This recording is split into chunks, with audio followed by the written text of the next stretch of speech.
दोस्तों, मैं हूं मोहम्मद इकबाल। आपका फरीदिया ऑनलाइन एजुकेशन में खुश आमदीद कहते हैं। आज का हमारा टॉपिक जो है वो है मैनेजमेंट अकाउंटिंग के मतलब। इसका चैप्टर नंबर 7 जो कि हम ऑलरेडी डिस्कस कर चुके हैं, उसमें वेरिएबल कॉस्टिंग को हम डिस्कस करेंगे। इसका प्रॉब्लम नंबर 7.10। इसमें जो कंसेप्ट है variable and absorption costing, unit product cost and income statement, explanation of difference in net operating income. इसमें हम देखेंगे वेरिएबल कॉस्टिंग और एब्जॉर्वेशन कॉस्टिंग में जो हमारे पास प्रोडक्ट कॉस्ट है पर यूनिट वो कितनी आती है, और दोनों मेथड के तहत हम उसकी इनकम स्टेटमेंट भी बनाएंगे और उसमें फिर डिफरेंस देखेंगे कि दोनों की इनकम स्टेटमेंट में हमारे पास नेट ऑपरेटिंग इनकम जो है उसमें कितना डिफरेंस आ रहा है। तो ये हमारे पास जो डाटा है वो high country incorporation produce and sells many recreational products. The company has just opened a new plant to produce a folding camcot that will be marketed throughout the United States. The following cost and revenue data relate to May, the first month of the plant operation. इसमें हमारे पास beginning inventory given है 0 units, क्योंकि plant का पहला month है तो इस वजह से बिगनिंग इन्वेंट्री हमारे पास 0 यूनिट्स हैं। यूनिट्स प्रोड्यूस्ड 10,000 यूनिट्स हमने इस महीने में प्रोड्यूस किए।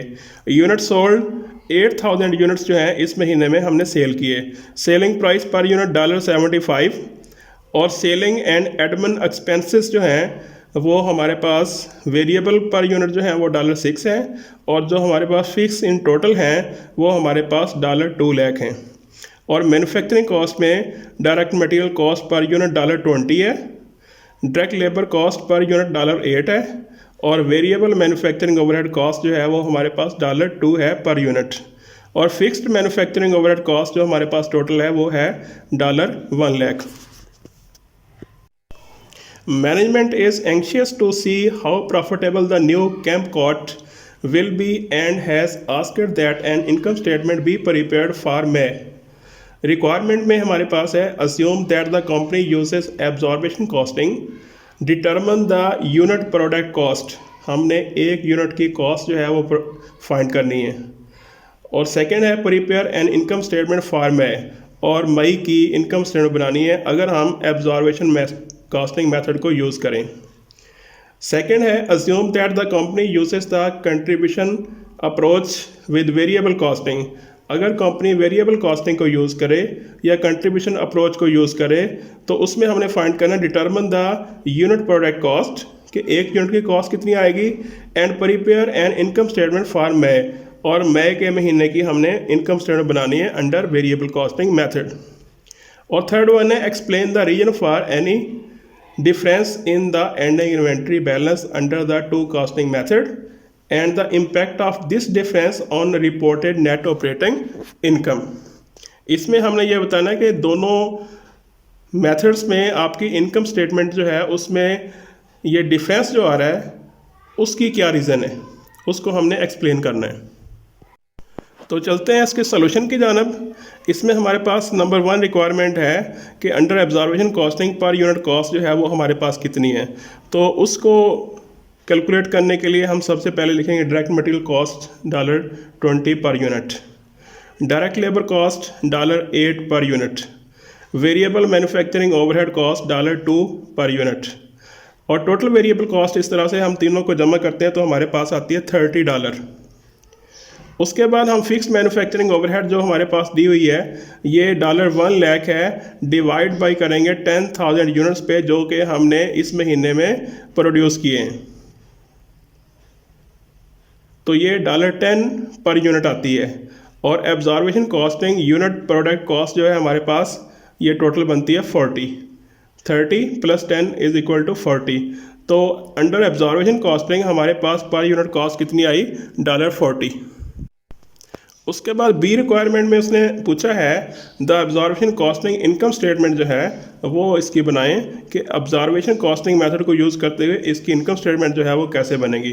तो इसमें सबसे पहले हम लिखेंगे सेल हमारे पास यूनिट्स जो हैं वो 8,000 यूनिट्स हैं और एक यूनिट जो है वो $75 का है। इस तरह से 6 लाख जो है वो इसकी सेल बनती है।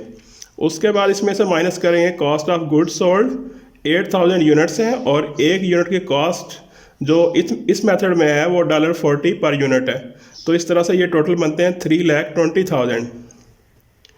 और ग्रास मार्जिन जो हमारे पास आता है वो 6 लाख में से कॉस्ट ऑफ गुड्स सोल्ड को माइनस कर देंगे तो हमारे पास आ जाएगा 2,80,000।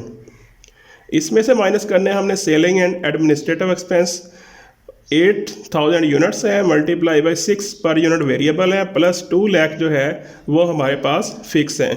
तो ये टोटल में आएंगे 2,48,000। और नेट ऑपरेटिंग इनकम हमारे पास आती है 32,000 अंडर एब्जॉर्वेशन कॉस्टिंग मेथड। उसके बाद सेकंड रिक्वायरमेंट जो है उसमें हमने यूनिट प्रोडक्ट कॉस्ट निकालनी है अंडर वेरिएबल कॉस्टिंग मेथड। तो इसमें हम पहले डायरेक्ट मटेरियल की कॉस्ट ले लेंगे जो कि $20 पर यूनिट है, और डायरेक्ट लेबर की कॉस्ट ले लेंगे जो कि $8 पर यूनिट है, और उसके बाद वेरिएबल मैन्युफैक्चरिंग ओवरहेड कॉस्ट को इंक्लूड कर लेंगे जो कि $2 पर यूनिट है, और इन तीनों को प्लस करेंगे तो हमारे पास $30 पर यूनिट कॉस्ट आ जाएगी under variable costing method.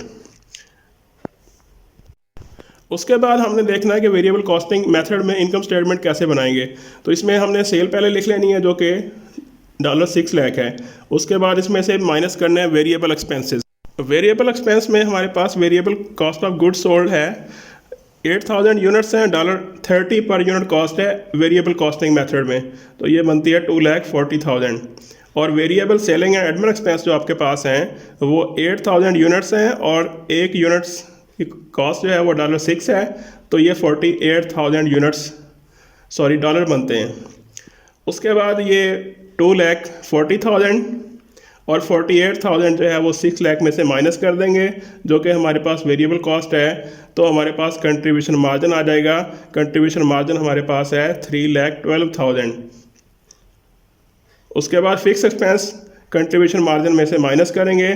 Fixed manufacturing overhead हमारे पास 1 लाख है और fix selling and administrative expense हमारे पास $2 लाख हैं। इन दोनों को उसमें से माइनस किया कंट्रीब्यूशन मार्जिन में से, तो हमारे पास नेट ऑपरेटिंग इनकम जो है वो $12,000 आ जाए। उसके बाद तीसरा जो उसने पूछा है कि ये दोनों वेरिएबल कॉस्टिंग और एब्जॉर्वेशन कॉस्टिंग में जो कि नेट ऑपरेटिंग इनकम में डिफरेंस आ रहा है उसकी क्या वजह है। The difference in net operating income can be explained by 20,000 in fixed manufacturing overhead deferred in inventory under the absorption costing method. तो इसमें हम variable costing operating net income जो है वो हम लिख लेंगे 12,000 है, उसमें ऐड करेंगे fixed manufacturing overhead cost deferred in inventory under absorption costing, क्योंकि हमारे पास 2,000 यूनिट्स अनसोल्ड हैं और हमारे पास $10 जो फिक्स्ड मैन्युफैक्चरिंग ओवरहेड कॉस्ट है एक यूनिट की, उस कास्ट को हमने डेफर किया है, तो वो हमारे पास बनते हैं $20,000। ये उसमें ऐड करेंगे तो हमारे पास absorption costing net operating income आ जाएगी।